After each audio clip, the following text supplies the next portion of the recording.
Welcome back.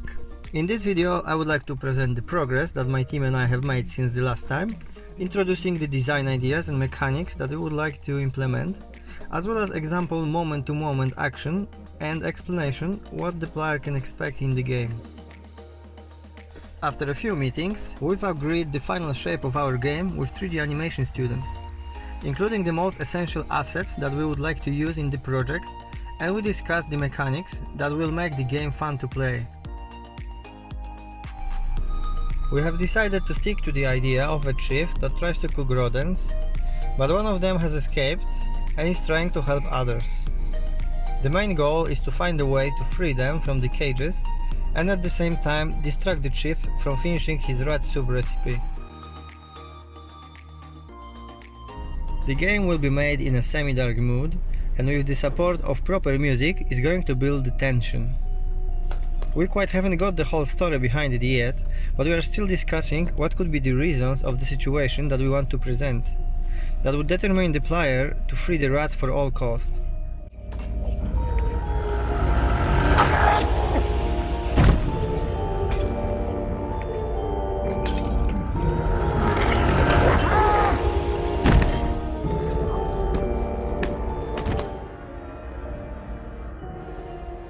We would like him to get touched by the story of our main character and create a need to get to know the rest of the story and how it ends.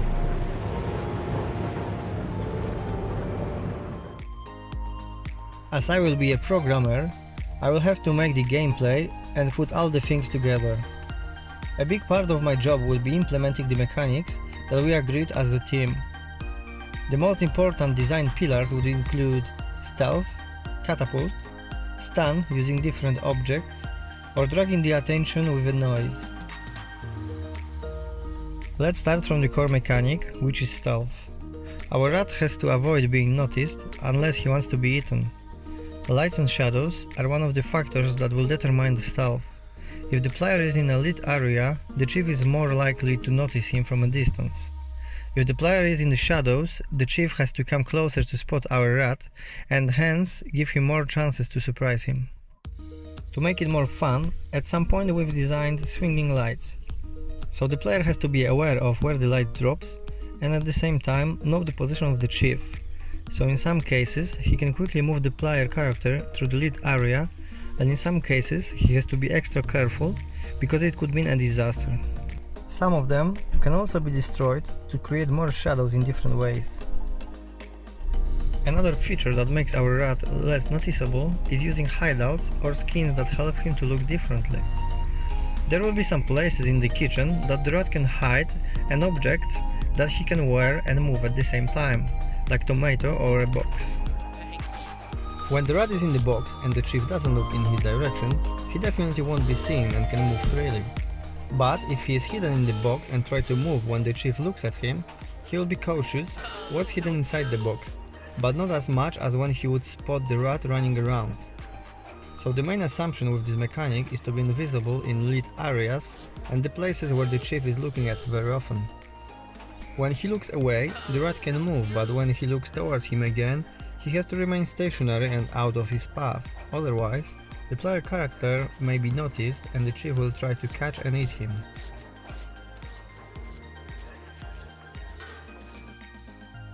Stun.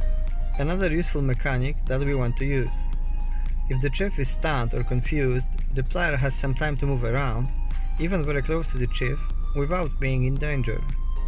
To achieve that, the player will have to drop some object onto his head, or open the window, and the draft combined with the pepper in the air will affect the bad guy's behavior, confusion and sneezing. In some special areas we will be able to electrocute the chief, like for instance by pushing the broken wire into the puddle. Poor chief. The player will also be able to craft basic tools or destroy some objects. For instance, create stealth by destroying the lights or throwing some spices into the pot to spoil the taste. We were thinking about a spoon launcher that could be built by combining the spoon, a can or something similar, and a bullet in the form of sugar cubes or other spices. In the game, We will also try to make almost every object found in the kitchen interactable.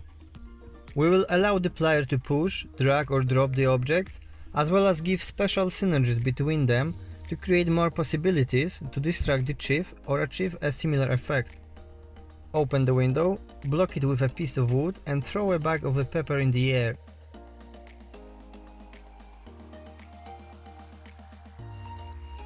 For example, if the player set a trap to stun a chief and wants to lure him into its range, he can drop some items to make some noise and arouse interest in this place.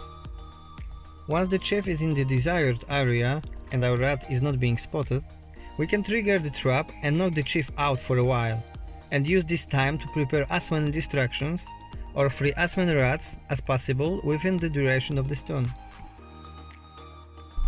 How to combine all these mechanics into a fun-to-play project?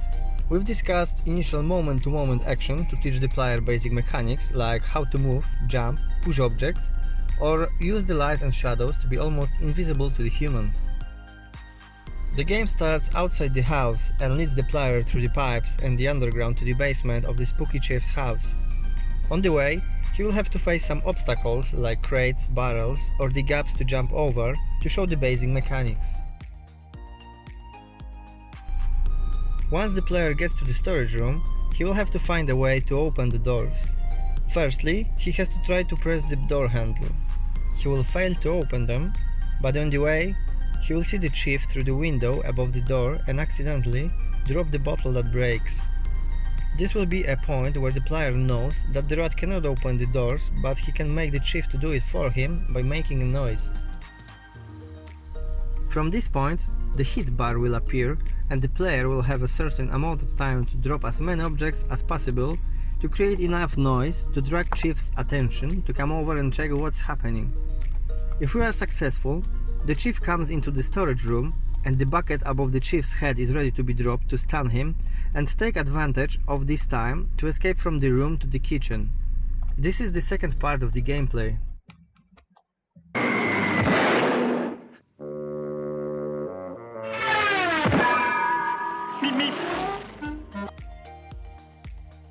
This is a moment where my main role begins. I am responsible for programming all mechanics presented above, as well as the gameplay.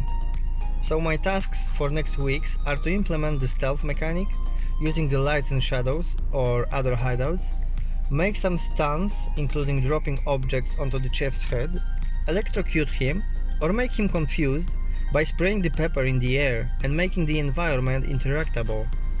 Push, pull, drop, combine, craft objects, etc.